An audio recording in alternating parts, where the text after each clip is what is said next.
All right, so I left off at basically talking about how one of the robots put his jetpack together, and helped him get it to work. Also, I say he snuck into the metaverse. Technically, he didn't really sneak in. There's a ploy to that. Um, just the way he got in. So like they made it seem like Athena. It was Athena's idea to get him into the metaverse, but really, Mr. Nix is the affiliate that he met when he got to the convention in Corona Park.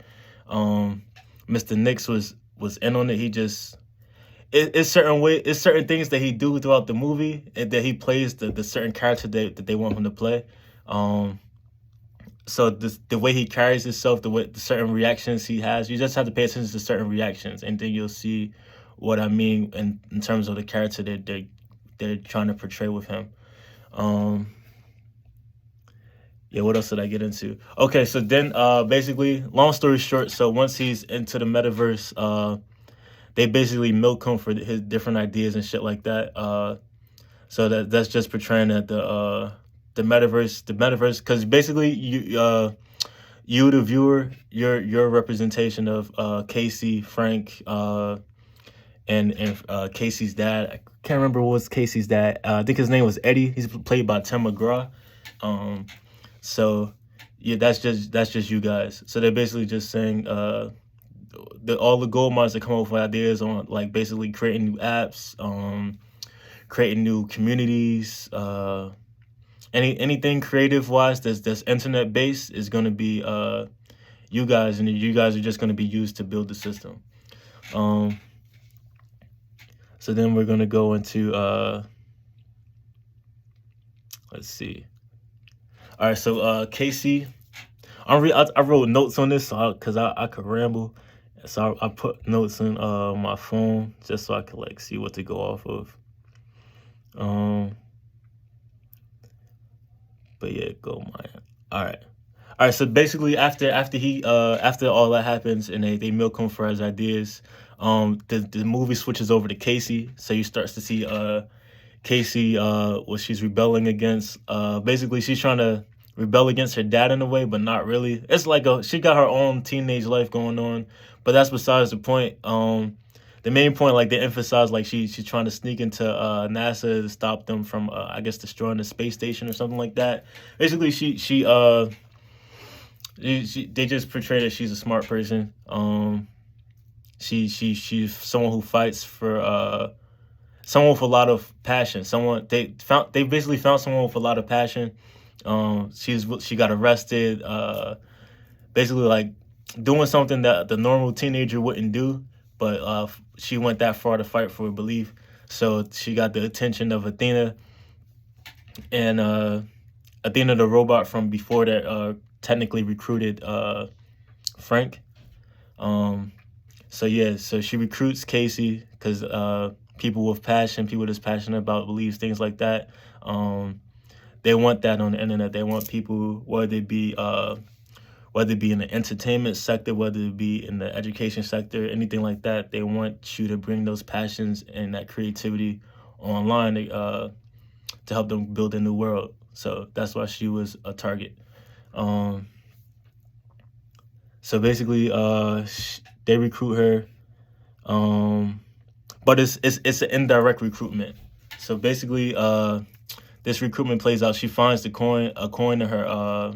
After she gets arrested, she finds a coin, and basically, I guess what that will play out is just I don't want to get into that. That's gonna take that's more on the speculation side of what they were trying to say because I didn't dive too deep on that end of thinking on my own. Um, but yeah, so she finds the coin. Um, Once she finds the coin, okay, so it's like an invitation in a way. So you can say like fuck it, I'm gonna just go off what I think it is. Um, so the invitation, basically, when she touched the coin, she goes into the world, and it plays out like she's really experiencing it. The people she interacts with interact with her back. They take on a little trip, and it's like I think it lasts like 10 minutes, the whole thing, and then it comes to an abrupt end, and it like stops. So it kind of gets you like hooked. So whoever touches the coin and goes through the full experience, they get hooked to it. and it's like a like your imagination. You put so much imagination because you can feel, you can think, you're really experiencing in that world. So you kind of get addicted to it. Um, so basically, I guess what that could play out is someone who maybe like there's different ways that you could experience this. It'd be someone maybe who plays games all day, or someone who um, maybe they look up to a certain idol who is very active on the internet, and they want to be like them. So there's different ways the energy can play out, but the energy is the energy. The energy is just you finding a way to experience and getting addicted to that feeling and that sensation that you're getting. You're chasing a new high, but it's an internet based high. Um, and then let's see. So once the coin wears out and she can't experience it no more, she goes on like a long journey to try to find out, I guess, how she can learn more about it. And she comes across more robots. So they're like in the pawn shop. So and these, damn, I'm like slow key spoiling this shit, but like fuck it, like I mean, you'll be able to see it for yourself. I'm not really spoiling everything. It's just certain key points that you should pay attention to. But she meets more robots, and I already explained what the robots represent. These robots, they go into like a whole battle with her, trying to find out information from her. It's you'll see for yourself and be able to depict it. Um, and then finally, oh, she also meets them simultaneously while going through the whole thing with the robots. Athena, another robot, comes to find her. I guess you could say the robots. I don't know if I explained this earlier, but you could they could also say that those would be like your next door neighbors that maybe they watch like Mashable all the time, or they're just very into like future stuff. So all right, so like I said, the robots don't wouldn't they're not aware of what they're doing. Like you find out later in the movie that Athena wasn't even aware of what she was being used for. So you could say, all right, this here's an even better example. You could say, all right, because they're not going to stop with the corona. They're not going to stop with the strands. Oh, let me not say that. Hold up. Let me not say that. I'm gonna cut that out. Um, all right, the the current stuff going on right now, with the current sickness out right now. So they're not gonna stop with the sickness. They're gonna keep coming out with new what's the word I could say? They're gonna keep coming out with new DLCs. The DLCs aren't gonna stop. Because that's the whole purpose of the DLCs, is to keep you inside. So or keep you more internet dependent. So like the robots, for example, they could represent people who. All right, this is going to be more in the coming years, because like 2 years from now, you still gonna be wearing masks and all that stuff. So don't even think this is going to end, because it's too late. Too many people done got sucked in. So it'll be the people who they're so sucked in that they've given up on the old way of living. So they'll see these new technological advances that are going to be coming in the coming years, and they'll try to convince you that this is what you should put all of your time and attention to going forward. So they'll be the people, I guess, whenever the Neuralink comes out and all these different other device wearable tech, and the new video games and all this different stuff that's going to be coming out, they're going to be the people that convince you why it's better to do this than participate in normal life things like meeting up with family. This would be the person, your next door neighbor, that says, this is why you should just call your family on FaceTime more often instead of going in person to them. These are just, so this is what Athena, and then the robots that she meets in the pawn shop, they kind of represent that. The robots in the pawn shop kind of have their own direction that they're playing out, though, but it still represents that, because they're still lost into that world. So that all of their actions are based on that world. So their motives are based from those sources. So yeah. Then all right, Casey, your next door neighbor. All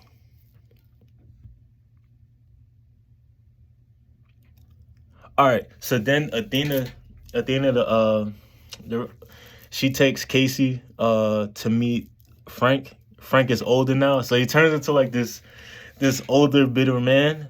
Like he's not old, he's like in his 40s, but he's like mad bitter. Like he realized that his all his ideas and creations were used. And he's like, it's a whole lot. I don't want to go into deep because that takes the fun out of watching the movie, kind of. But yeah, he just plays out that character now. So he's just bitter. He realized he's been drained for his ideas. He realized he's been used by the cobalt mines. And he like bitter. And at first he wasn't really fucking with Casey because he was like, Casey actually just snuck in his house. That's the best way to explain how that shit even happened. So Casey snuck into his house. Other shit happened. Long story short, without spoiling too much, they ended up back in the metaverse or Tomorrowland. They ended up back in Tomorrowland, and they were basically just explaining the backstory of what happened when Frank was growing up and different things that went wrong. Casey comes across this like little thing, and it basically what are they explaining? I wrote this down. Basically Casey comes to the realization because Frank already realized this. So Casey comes to the realization that the Tomorrowland metaverse is a replacement for the real world. So like you kind of see things like that in other movies too. But basically there's like this little globe thing, and she keeps spinning it, and it tells her like on the exact date that the world is going to become unlivable. That's a little bit of a stretch, but it's like to put that idea in your mind. So they keep going over like the global warming and different things that they teach you in school. So a lot of it is a stretch, but I'm not. This video isn't for that. But yeah, so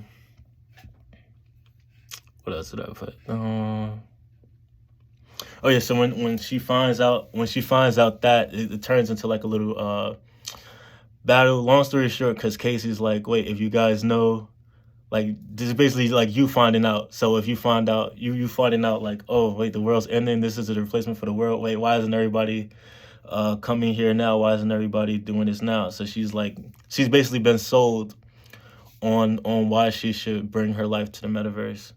And then it becomes a little gatekeeping battle. Like this going back to Mr. Nix, the character that he's portraying.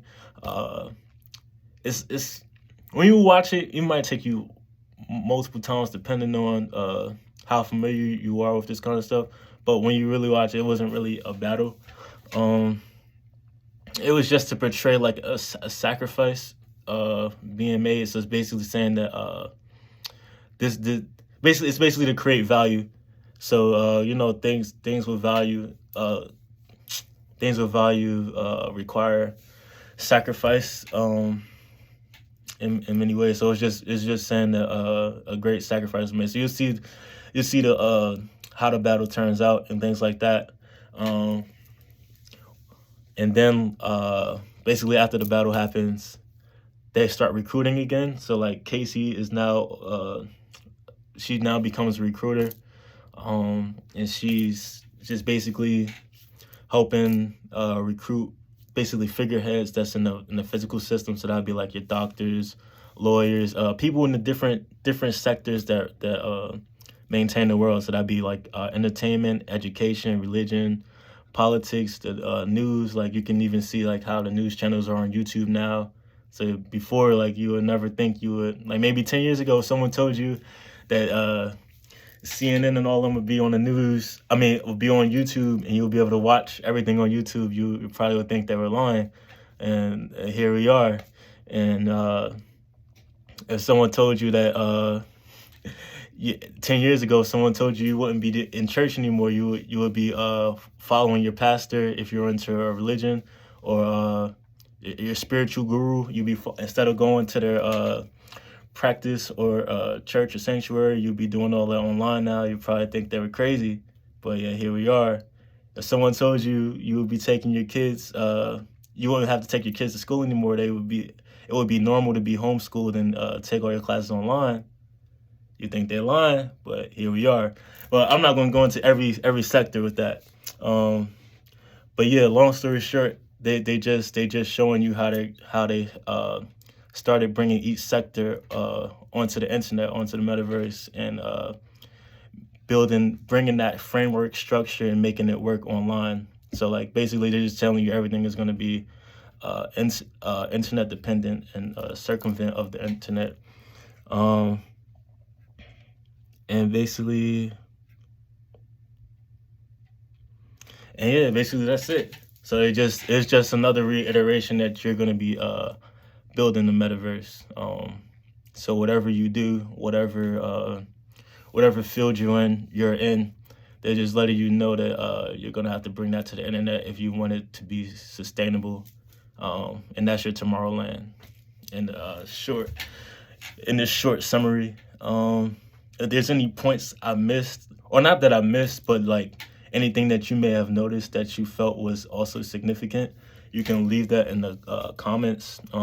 If you also have your own perspectives and things like that, also you leave that in the comments. Like, I want this to be like a open discussion kind of thing, because like everybody got their own perspective, so you know we all a collective.